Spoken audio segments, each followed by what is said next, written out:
देखिए, इससे बड़ा सफेद झूठ दूसरा नहीं हो सकता है। कांग्रेस, समाजवादी पार्टी और इंडी गठबंधन से जुड़े हुए जो दल हैं, इनके इतिहास के बारे में भी हर व्यक्ति जानता है। कांग्रेस का इतिहास बाबा साहब भीमराव अंबेडकर के द्वारा बनाए गए संविधान का गला घोंटने का रहा है।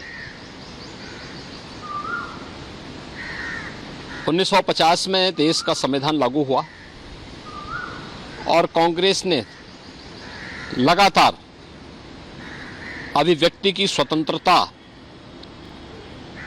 को रौंदने का मामला रहा हो या उसके बाद भी लगातार ये प्रयास किए कि वह संविधान को अपने तरीके से इस्तेमाल करे। जनता का शासन जनता के लिए है, जन भावनाओं का सम्मान हो, ये कभी भी उसने प्रयास नहीं किया। और बड़ी खबर इस वक्त आपको बता दें, आरक्षण संविधान पर राजनाथ सिंह का बयान आया है। विपक्ष की भ्रम फैलाने की साजिश है, ये कहा जा रहा है हमेशा संविधान की रक्षा करेगी बीजेपी।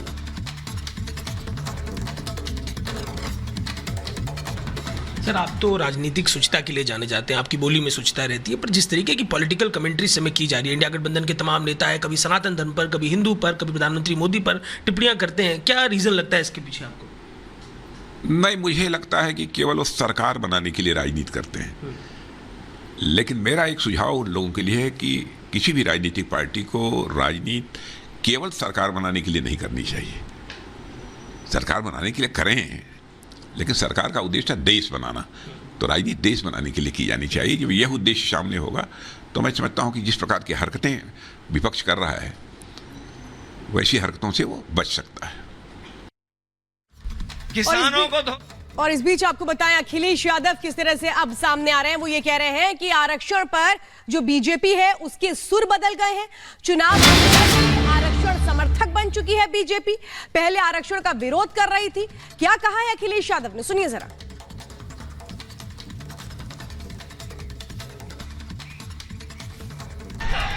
ये जो लोग कह रहे हैं आजकल,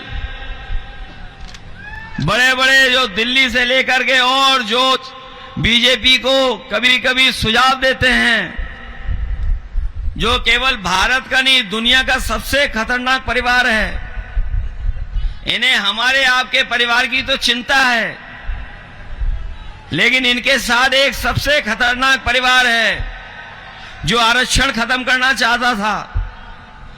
अब वोट चाहिए तो कह रहे कि आरक्षण खत्म नहीं होगा, आरक्षण नहीं खत्म होगा।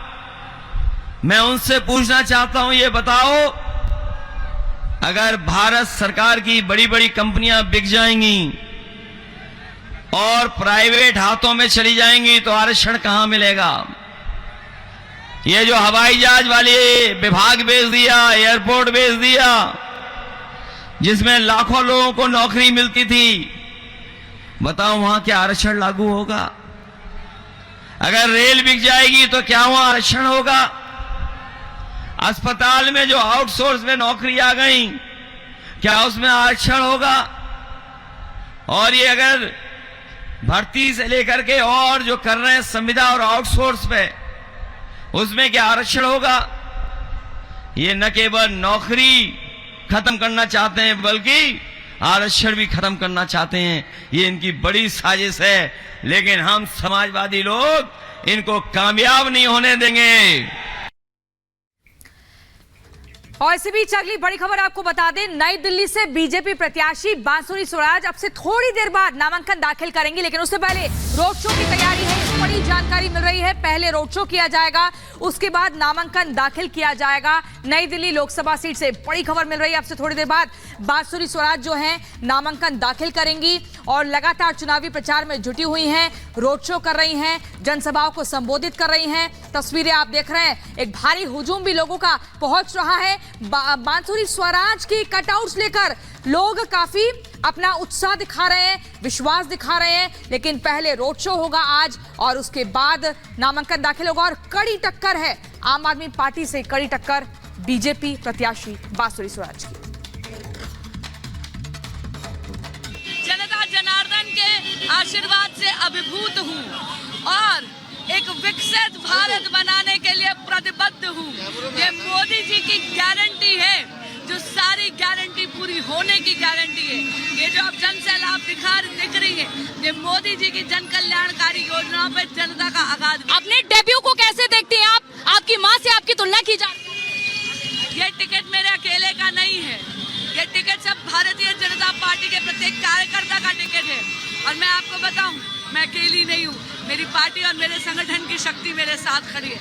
माँ का आशीर्वाद जरूर है और नरेंद्र मोदी जी का 1 दशक का सुशासन, आत्मविश्वास, आत्मगौरव से जो भरा हुआ उन्होंने भारत कराई है, उसका असर। कैसे खुद को एक सफल नेता के तौर पर साबित करेंगे अपनी मां की तरह? मैं नेता बनने आई नहीं हूँ, मैं अपनी आखिरी श्वास तक भारतीय जनता पार्टी की एक कार्यकर्ता हूँ और कार्यकर्ता रहूंगी। जनता के साथ संपर्क में लगी हुई हूँ पिछले 56 दिन से, वही जारी रहेगा। और यदि जनता सेवा का मौका देती है तो उनके बीच में मौजूद रहकर, उनके लिए उपलब्ध रहकर मोदी जी की गारंटी जन जन तक पहुंचाने की गारंटी मैं लेती हूँ।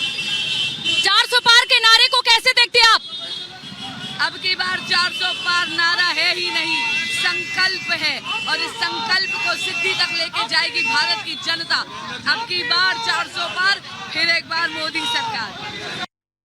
तो बांसुरी स्वराज पहली बार चुनाव लड़ रही हैं और बेहद हाई प्रोफाइल सीट नई दिल्ली सीट से उन्हें मैदान में उतारा गया। हमारे सहयोगी अंजलि हमारे साथ जुड़ गए। अंजलि, आपने उनसे बात भी की है। देखिए, लेगेसी का फायदा भी होता है तो कई बार दबाव भी होता है और बांसुरी स्वराज का नाम सुषमा स्वराज से जुड़ा हुआ है, जो बहुत ही पॉपुलर और कद्दावर नेता रही हैं। बिल्कुल, और यही सवाल हर किसी के जहन में है कि क्या बांसुरी स्वराज सुषमा स्वराज की तरह, क्योंकि डेब्यू उसी तरह से देखा जा रहा है, उनका डेब्यू उसी तरह से देखा जा रहा है, क्योंकि जब सुषमा स्वराज ने चुनाव लड़ा था दक्षिणी दिल्ली से तब भी उनके सामने वकील थे और दूसरी तरफ सुषमा स्वराज भी वकील थी, तब भी वकील वर्सेस बनाम वकील देखी जा रही थी लड़ाई। और आज भी यही देखा जा रहा है, जब सोमनाथ भारती खुद पेशे से वकील भी हैं और वो भी पहली बार अपना चुनाव लड़ने जा रहे हैं और इधर बांसुरी स्वराज भी डेब्यूटेंट हैं, तो अगर वो यहाँ पर इस सीट पर यानी कि नई दिल्ली पर सोमनाथ भारती को हराने में सफल हो पाती है तो एक कद्दावर नेता के रूप में वो उभर पाएंगी, क्योंकि एक्टिव राजनीति में वो पहली बार कदम रख रही हैं। इससे पहले उन्हें कई बार देखा गया था बोलते हुए, तमाम मुद्दों पर प्रदर्शन के दौरान उन्हें देखा गया था, लेकिन जब उन्हें नई दिल्ली सीट से, इस हाई प्रोफाइल सीट से बीजेपी की ओर से टिकट दिया गया तो हर कोई चौंक गया था कि इस सीट से उन्हें टिकट दिया गया है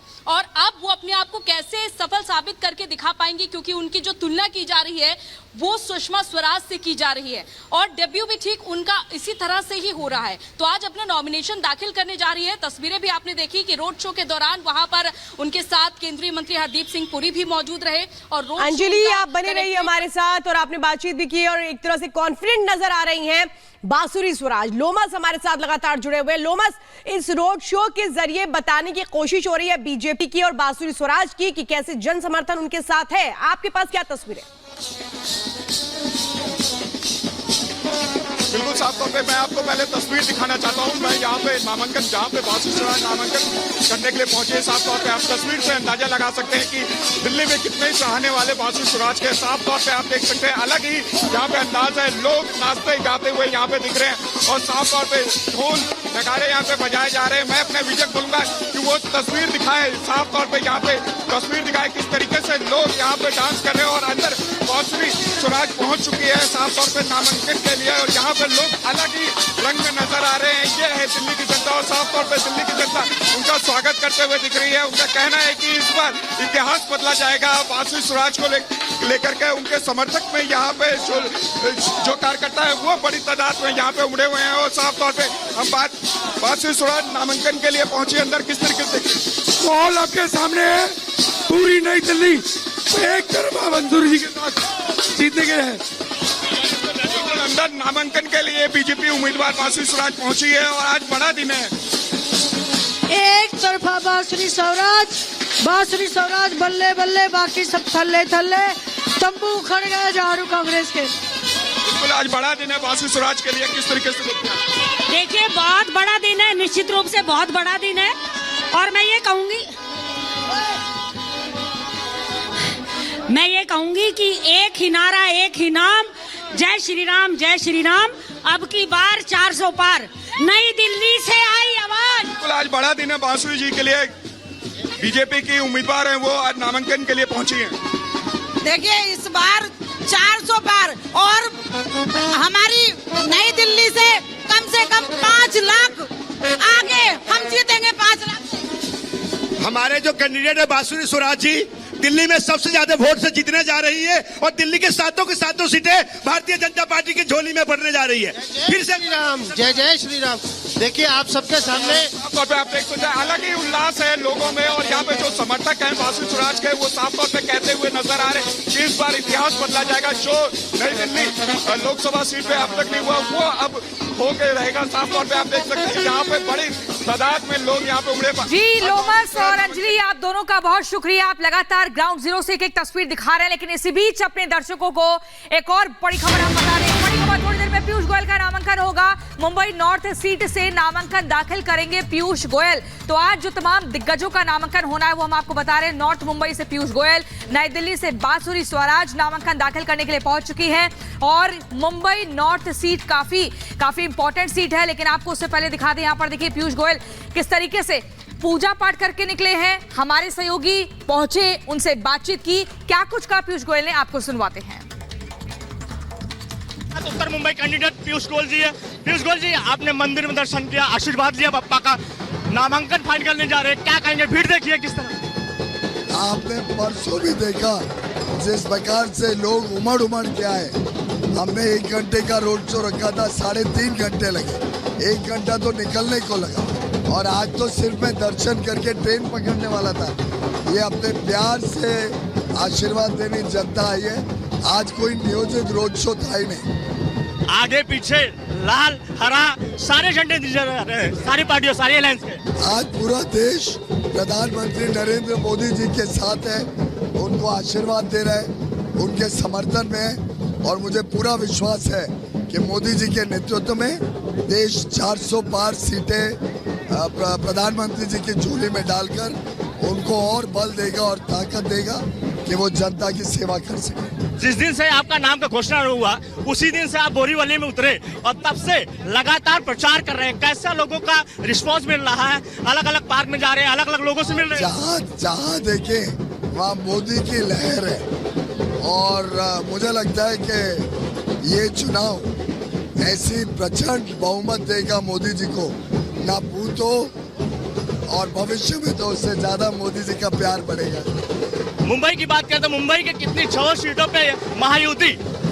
6 की 6 सीट महायुति जीतेगी। महाराष्ट्र की बात करते हैं, महाराष्ट्र में जिस तरह तस्वीर, महाराष्ट्र में कम से कम 42 सीट और संभावना ये भी है कि 45 सीट तक हम जा सकते। ये सीट की बात करें, ये रिकॉर्ड रहा है, इस बार बड़ा रिकॉर्ड बनेगा। ये जनता का प्यार देख के आप आकलन लगाएं।